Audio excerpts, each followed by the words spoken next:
los feudos creaban sus propios ejércitos, tenían su propia guardia, su propio equipo bélico, y desde luego para lograrse esto, entonces la burguesía tenía que ayudar a solventar a las coronas para que entonces ellos pudieran tener un ejército poderoso, porque no era cuestión de decir, bueno, ahora los burgueses y la monarquía vamos a tener el control, ¿no? O sea, nadie iba a soltar sus tierras así porque sí.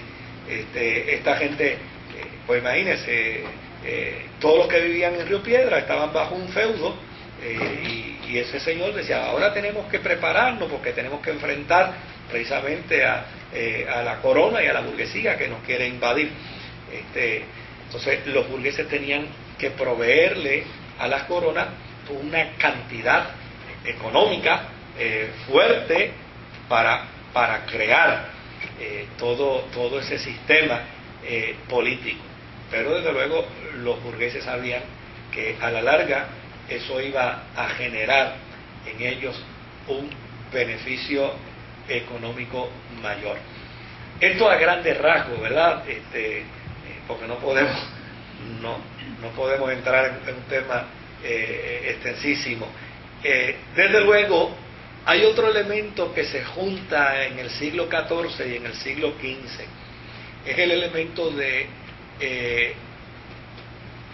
si ahora no se está viendo, digamos, las regiones no se están viendo como penínsulas aisladas, sino que se están viendo como un todo. Con anterioridad, digamos, en Francia, una región le pertenecía al feudo tal, otra región le pertenecía al feudo tal, otra región le pertenecía al feudo tal, así sucesivamente. Cuando los burgueses y las coronas empiezan todo este proceso, se les empieza a quitar al feudo, los feudos que empiezan a desaparecer, y desde luego, si digamos Río Piedra estaba dividido en 5 cantones, ya no va a estar dividido en 5 cantones. Ahora va a ser una sola pieza, y al hacerse una sola pieza, pues ya nadie tiene que decir yo soy del cantón 1, yo soy del cantón 2, yo soy del cantón 3, sino que la gente empieza a decir no, yo soy de Río Piedra.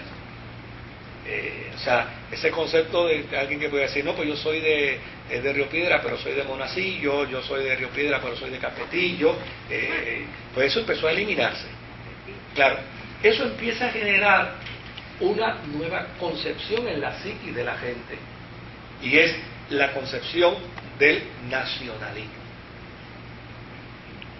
Ya la gente no van a ser, me perdonan ese ejemplo tan simplista, ¿verdad? Ya no van a ser de Monacillo, ni de Capetillo, ni de San José, sino que ahora son riopiedrenses, ¿verdad? Y como resultado de ello se empieza a desarrollar un sentido nacionalista.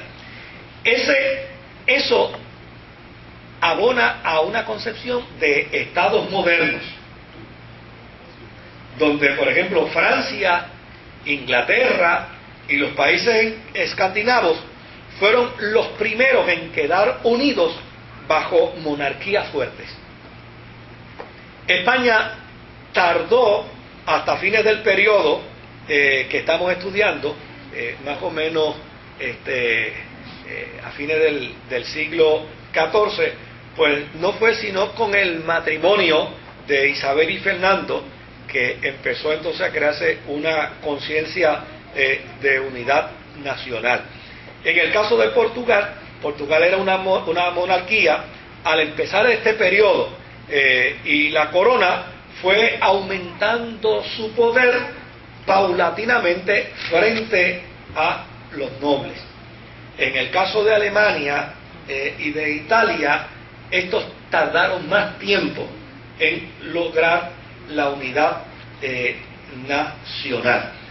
Desde luego, con anterioridad la gente pertenecía a un burgo o a un condado, pero ahora estaba creciendo el sentimiento nacionalista.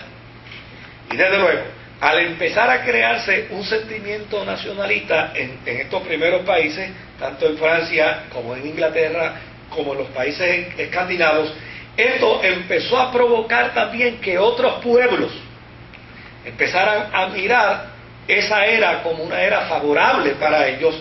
Por lo tanto, empezaron a crearse mayores conceptos de sentimientos nacionalistas en otros pueblos, como por ejemplo en las municipalidades alpinas empezó a crearse una fundación que se le llamó la Fundación Helvética, y desde luego en el 1499 Suiza logra su independencia de Alemania, porque la gente empieza a sentirse a sentir que pertenecen a una nación en particular.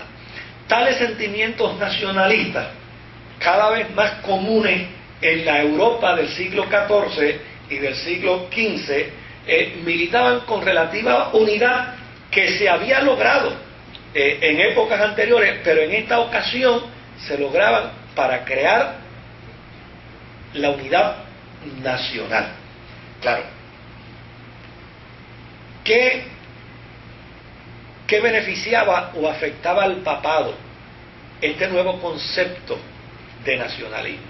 Ustedes se acuerdan que en Europa el papado fue afectado favorablemente por Francia. Francia fue quien más apoyó y avaló el papado en Europa. Inclusive llegó un momento en que el Papa se mudó hacia Aviñón, y allí en Francia era que el papado ejercía su autoridad papal. Ahora, desde luego, con el nacionalismo empiezan a crearse también, o no a crearse, comienzan a afirmarse las rivalidades que por siempre habían tenido los pueblos. Por lo tanto, si el papado favorecía a los franceses, los ingleses se oponían al papado. Y desde luego había razón para que el papado favoreciera a los franceses, porque ya y sencillamente los franceses avalaron al papado en sus inicios. Ahora, pero si los franceses veían que el papa vacilaba, ¿no? Como por ejemplo, llegaba el momento en que los ingleses decían: hey, ¿qué pasa? Nosotros también somos cristianos, y usted es el papa, y usted no puede estar nada más que del lado de los franceses. Y el papa decía: oye, esto es verdad, porque si me quedo nada más que del lado de los franceses y le doy la espalda a los ingleses, pierdo a los ingleses. Entonces, ¿qué sucede? Entonces venían los franceses y le decían: si tú apoya a los ingleses, nosotros nombramos a otro papa. O sea, note bien que en el caso de Occidente el poder papal duró muchísimo menos que en Oriente.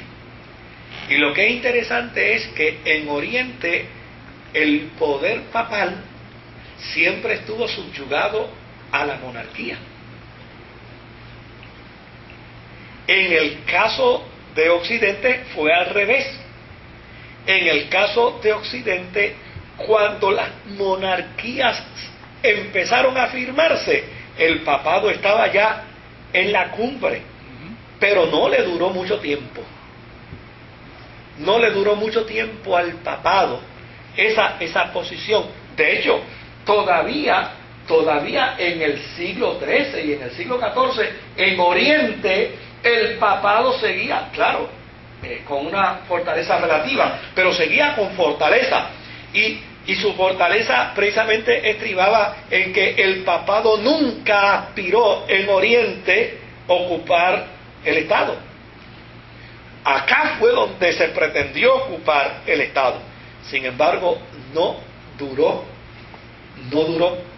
por mucho tiempo. Tal vez algunos 2 siglos, 3 siglos a lo sumo, tuvo fuerza el papado en el sentido de Estado.